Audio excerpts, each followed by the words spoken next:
লোহিত সাগরকে সব দিক থেকে নিজেদের দখলে রেখেছে ইয়েমেনি সশস্ত্র বাহিনী হুথি বিদ্রোহীরা। ইসরায়েলি আগ্রাসন বন্ধের দাবিতে হুথি সেনারা এই অঞ্চলে একের পর এক জাহাজে হামলা করে রাতের ঘুম হারাম করে রেখেছে তেল আবিবের। এবার যুক্তরাজ্যের একটি তেলবাহী জাহাজে হামলার দাবি করেছে হুথি যোদ্ধারা। হুথির সামরিক মুখপাত্র ইয়াহিয়া সারি শনিবার এক টেলিভিশন ভাষণে জানিয়েছে, তাদের যোদ্ধারা ক্ষেপণাস্ত্র ব্যবহার করে যুক্তরাজ্যের তেলবাহী ট্যাঙ্কার অ্যান্ড্রোমেডা স্টারকে সরাসরি আঘাত করেছে। সেই সাথে সে দাবি করে তাদের যোদ্ধারা একটি আমেরিকান MQ-9 রিপার ড্রোন ভূপাতিত করেছে। রয়টার্স জানিয়েছে, মার্কিন সামরিক বাহিনী নিশ্চিত করেছে যে হুথিরা ইয়েমেন থেকে লোহিত সাগরে 3টি জাহাজ বিধ্বংসী ব্যালিস্টিক ক্ষেপণাস্ত্র নিক্ষেপ করেছে। এতে MV অ্যান্ড্রোমেডা স্টার নামের তেলবাহী জাহাজটি ক্ষতিগ্রস্ত হয়েছে। এদিকে US সেন্ট্রাল কমান্ড বা সেন্টকম একটি এক্স পোস্টে জানিয়েছে, MV অ্যান্ড্রোমেডা স্টারের শিপমাস্টার জাহাজটির সামান্য ক্ষতির কথা জানিয়েছে। এরপরও জাহাজটি তার যাত্রা চালিয়ে যাচ্ছে। অ্যান্ড্রোমেডা স্টার জাহাজটি পানামার পতাকাবাহী, তবে এটি ব্রিটিশ মালিকানাধীন জাহাজ বলে জানিয়েছে ইয়াহিয়া সারি। যুক্তরাজ্যের সমুদ্র নিরাপত্তা বিষয়ক সংস্থা আমব্রে বলছে, সম্প্রতি জাহাজটির মালিকানা বদল হয়েছে। অ্যান্ড্রোমেডা স্টার বর্তমানে সিশেলসে রেজিস্ট্রি করা।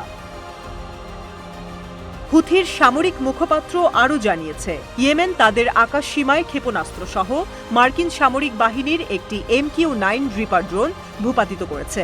ড্রোনটি ইয়েমেনের বিমান প্রতিরক্ষা বাহিনীর আকাশ সীমায় গোপন মিশন চালাচ্ছিল। এ বিষয়ে মার্কিন সামরিক বাহিনী কোনো মন্তব্য করেনি। তবে CBS নিউজ নিশ্চিত করেছে যে $30 মিলিয়ন একটি MQ-9 ড্রোন শুক্রবার ইয়েমেনে বিধ্বস্ত হয়েছে। এ বিষয়ে তদন্ত চলছে। গাজা যুদ্ধ শুরু হওয়ার পরে এটি হুথিদের ভূপাতিত করা তৃতীয় মার্কিন ড্রোন। এর আগে প্রথমটি নভেম্বরে এবং তার পরেরটি ফেব্রুয়ারিতে ভূপাতিত করা হয়েছিল। হুথিরা তাদের কাছাকাছি জলপথের জাহাজগুলোতে আরও হামলার বিষয়ে কোনো মন্তব্য করেনি। তবে মার্কিন সামরিক বাহিনী বলছে, হুথিদের নিক্ষেপ করা ক্ষেপণাস্ত্র MV মাইশা নামের আরেকটি জাহাজের আশেপাশে পড়েছিল। তবে এই ঘটনায় জাহাজটির কোনো ক্ষয়ক্ষতির খবর পাওয়া যায়নি। এর আগে শুক্রবার এডেন উপসাগরে ইসরায়েলি জাহাজ MSC ডারউইনকে টার্গেট করার খবর দিয়েছিল হুথি সামরিক বাহিনী। তাদের দাবি, হুথিরা দক্ষিণ ইসরায়েলি বন্দর শহর ইলাতে বেশ কয়েকটি ক্ষেপণাস্ত্র ও ড্রোন হামলা করেছে। হুথিদের হামলা থেকে বাণিজ্যিক জাহাজগুলোকে রক্ষা করতে লোহিত সাগরে টহল জোরদার করেছে মার্কিন যুদ্ধজাহাজ। শুক্রবার সুয়েজ খাল হয়ে লোহিত সাগরে টহল দেয় যুদ্ধজাহাজ USSD আইজেনহাওয়ার। এরপরও ওই জলসীমায় হামলার ঘটনা ঘটল। গত বছরে নভেম্বর থেকে লোহিত সাগরে চলাচল করা আমেরিকা, যুক্তরাজ্য ও ইসরায়েলি জাহাজে হামলা চালানো শুরু করে হুথি যোদ্ধারা।